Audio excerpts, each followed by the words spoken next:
आप सब लोगों को नमस्कार। पिछले लगभग 1 साल से भारतीय जनता पार्टी चिल्ला चिल्ला के कह रही है कि दिल्ली में कोई शराब घोटाला हो गया और देश की जो भी सबसे बड़ी से बड़ी जांच एजेंसियां हैं वो अपना सारा काम धंधा छोड़ के इस शराब घोटाले की जांच में लगी हुई हैं। तो मैं समझता हूं कि उनको अब तक तो शराब घोटाले के सब कुछ मिल ही गया होगा, सारा पैसा भी मिल गया होगा, सब कुछ मिल गया होगा। तो पहले 2-3 मिनट में इसी पे चर्चा करना चाहूँगा कि शराब घोटाले में जांच एजेंसियां कैसी जांच कर रही है, क्या मिला अभी तक।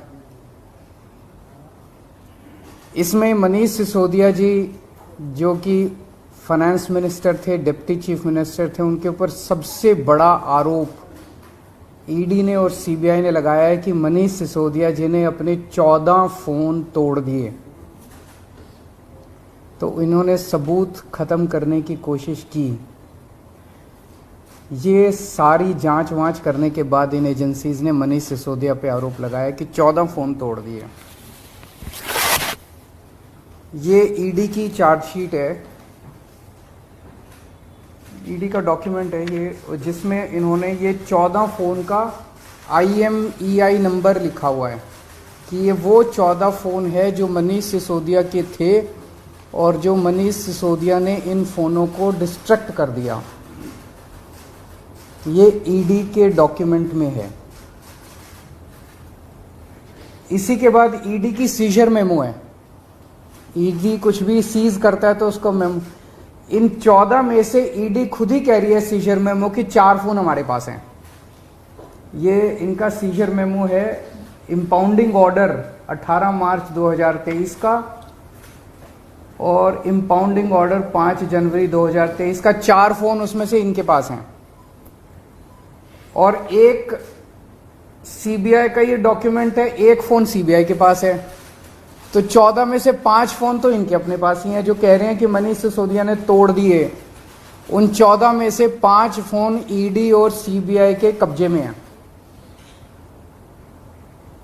बाकी 9 फोन, तो जब इन्होंने ये आरोप लगाया, हम तो छोटे लोग हैं, हमारे पास इतने साधन नहीं थे, लेकिन फिर भी अपने सीमित साधनों से पिछले महीने 1.5 महीने में हमने भी थोड़ी जांच करी तो पता चला बाकी मोस्टली फोन, एक आध को छोड़ के वो भी पता चल जाएगा का, मोस्टली फोन जिंदा हैं, कोई ना कोई इस्तेमाल कर रहा है।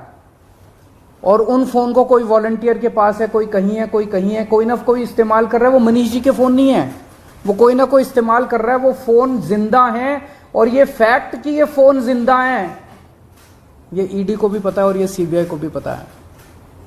सो ईडी ने और सीबीआई ने झूठ बोल के ओथ पे, एफिडेविट पे कोर्ट को गुमराह किया और झूठा सबूत उन्होंने कोर्ट के सामने पेश किया, क्योंकि सच तो कुछ मिला नहीं, कुछ था ही नहीं, शराब घोटाला कुछ है ही नहीं, तो निकाले क्या। तो उन्होंने झूठ बोल के मनीष सिसोदिया को फंसाने की कोशिश की, कोर्ट को झूठ बोला। अब ये रोज किसी ना किसी को पकड़ लेते हैं, किसी ना इसको गिरफ्तार कर लिया, उसको गिरफ्तार कर लिया, ये कर लिया। एक कोई चंदन रे, और उनको टॉर्चर कर करके, धमकियां दे दे के, मेंटली टॉर्चर करके, फिजिकली टॉर्चर करके, 3rd डिग्री करके उनसे केजरीवाल का नाम ले लो, मनीष सिसोदिया का नाम ले लो, इनको फंसाओ, उनको किया जा रहा है। कोई चंदन रेड्डी है, हम तो जानते भी नहीं है कौन है। चंदन रेड्डी को इतना मारा, ये उसकी मेडिकल रिपोर्ट है। चंदन रेड्डी की मेडिकल रिपोर्ट में लिखा है, patient has alleged trauma to both ears and face by ED officers on 16 September 2022 and 17 September 2022। Patient ने दोनों कानों पे और फेस पे ईडी ऑफिसर्स के द्वारा पिटाई हुई 16 सितंबर और 17 सितंबर को, ऐसा कहा। पेशेंट कंप्लेनिंग ऑफ, ये है कि सुनाई नहीं दे रहा, और jaw pain on opening mouth. और इन्वेस्टिगेशन पे पता चला right ear mild to moderate mixed hearing loss, left ear severe to profound mixed hearing loss. उसके कान के पर्दे फट गए, उसको सुनाई नहीं दे रहा। ऐसा चंदन रेड्डी से ईडी क्या उगलवाने की कोशिश कर रही थी? उसको क्या कहने का दबाव डाला जा रहा था कि उसकी इतनी पिटाई करी कि उसके कान के पर्दे फट गए? उसको किस कागज पे दस्तखत करने के लिए कहा जा रहा था? और उसने झूठ बोलने से मना कर दिया तो उसकी पिटाई की उन्होंने। इसके बाद अरुण पिल्लई हैं कोई, उनको धमकियां दी गई, टॉर्चर किया गया, उन्होंने अपना बयान वापस ले लिया अगले दिन। उस दिन तो उनसे कुछ लिखवा लिया, कहीं साइन करा लिया, लेकिन उसके 2-4 दिन बाद उन्होंने कोर्ट में बयान दिया कि मुझे टॉर्चर करके बयान लिया गया। समीर महेंद्रू से टॉर्चर करके बयान लिया गया, उन्होंने अपना बयान वापस ले लिया। मनस्विनी से टॉर्चर करके बयान लिया गया, उन्होंने अपना बयान वापस ले लिया। भूषण बेलगवी से टॉर्चर करके, ये 5 नाम तो मेरे पास ही है, पता नहीं ऐसे कितने लोग हैं जिन लोगों को टॉर्चर कर करके बयान लिए गए। ये हो क्या रहा है? एक के बाद एक, एक के बाद एक, एक के बाद एक, जितने लोगों को ये बुला रहे हैं सबको मारते हैं, पीटते हैं, टॉर्चर करते हैं।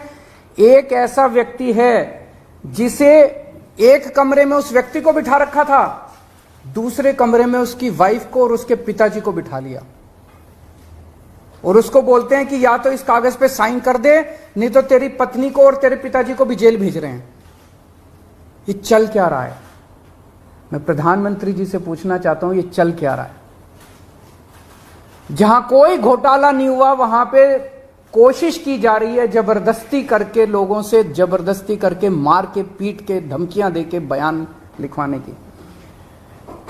एक व्यक्ति है, उससे कहा गया कि कल देखते हैं तेरी बेटी, उसकी 2 जवान बेटियां हैं, कल देखते हैं तेरी बेटी कॉलेज कैसे पहुंचती है।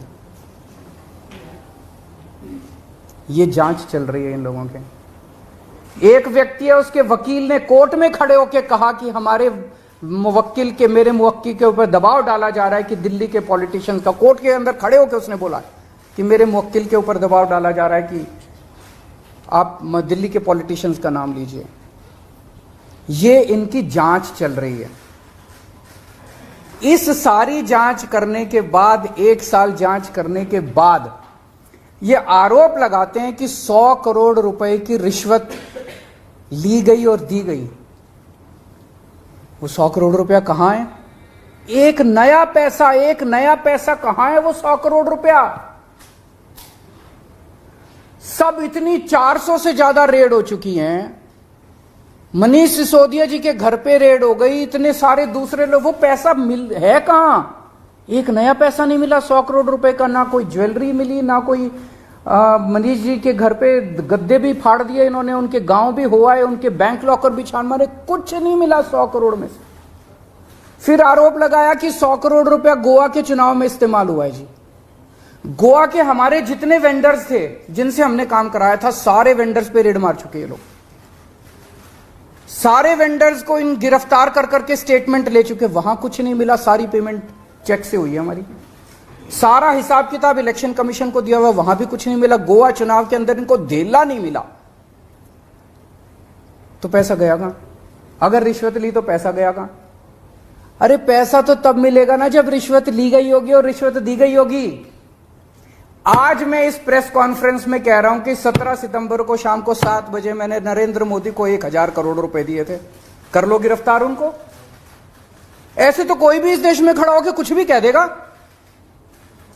मैं कह रहा हूं कि नरेंद्र मोदी को 17 सितंबर की शाम को 7 बजे मैंने 1000 करोड़ रुपए दिए थे। गिरफ्तार करोगे इस बेसिस पे नरेंद्र मोदी को?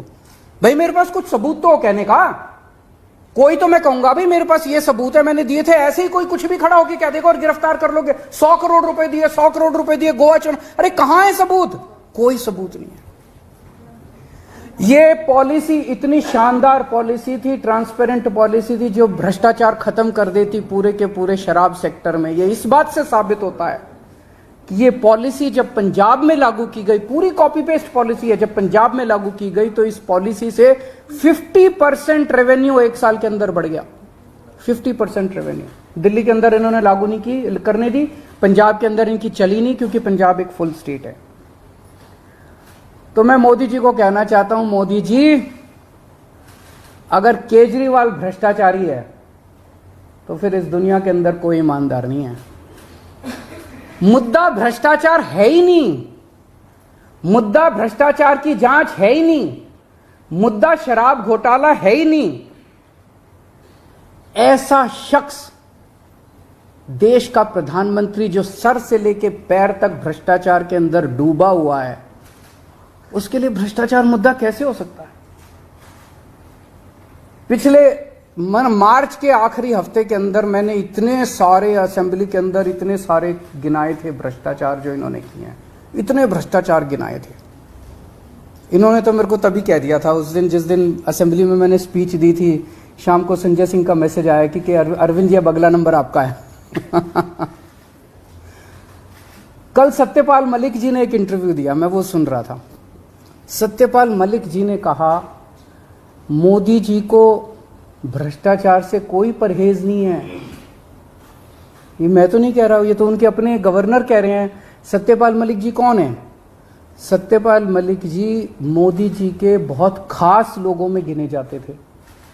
उन्हें पहले उन्होंने जम्मू कश्मीर का गवर्नर बनाया, फिर उन्हें गोवा का गवर्नर बनाया, फिर उन्हें मेघालय का गवर्नर बनाया।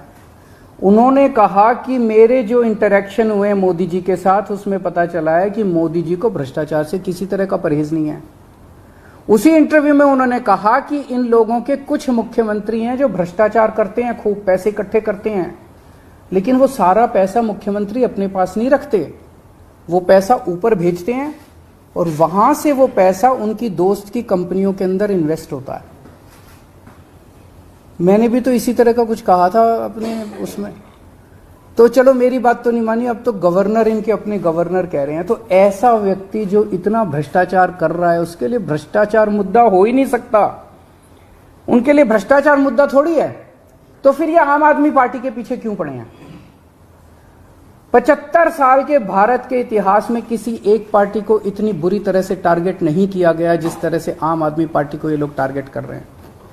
नंबर 2 को गिरफ्तार कर लिया, नंबर 3 को गिरफ्तार कर लिया, और उनको गिरफ्तार करने का तो मकसद इनका यही था कि मेरी गर्दन तक पहुंचना।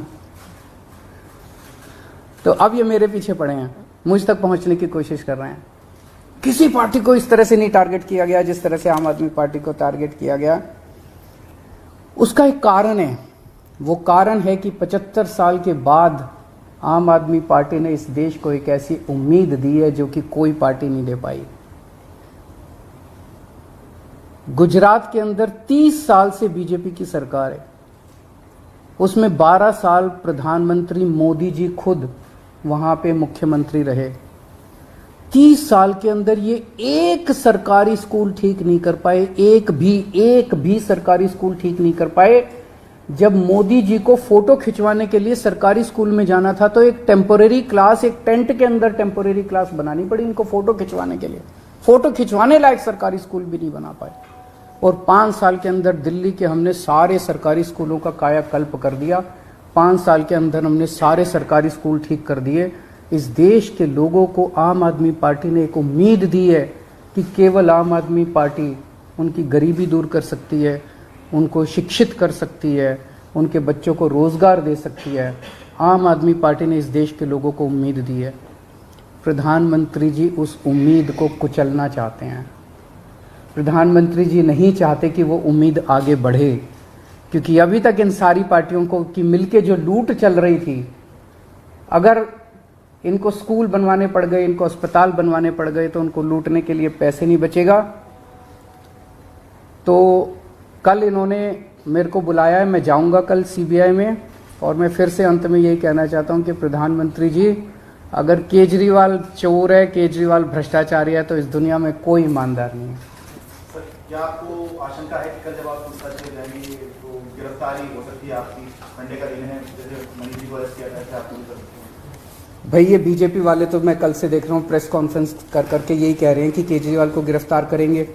तो अगर बीजेपी ने सीबीआई को ऑर्डर दे दिए हैं कि गिरफ्तार करना है, तो फिर सीबीआई उसको नकार कैसे सकती है? बीजेपी के ऑर्डर तो मानेंगे वो लोग।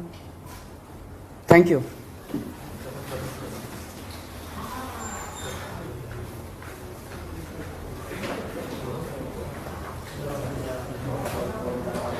कौन सा?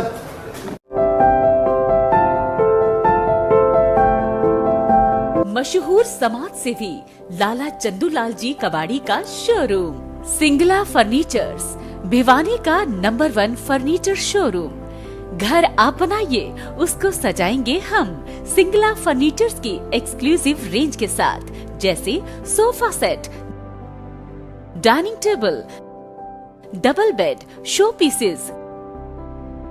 इसके अलावा आपको यहाँ मिलेंगे फैंसी मंदिर, अलमारी, सोफा कम बेड, झूले, ऑफिस कुर्सी व टेबल। दिल्ली व गुड़गांव से मिलने वाला फर्नीचर अब आपके शहर भिवानी में सिंगला फर्नीचर्स पर मिलेगा, वो भी बेहतरीन रेंज व उत्तम क्वालिटी के साथ। हमारे यहाँ फर्नीचर्स आइटम खुद के कुशल कारीगरों द्वारा तैयार किए जाते हैं। तो सजाइए अपने सपनों का घर सिंगला फर्नीचर्स के साथ। खुद का भरोसा व बाजार से सस्ता। सिंगला फर्नीचर्स, 49 न्यू काठ मंडी, लोहारू रोड, भिवानी।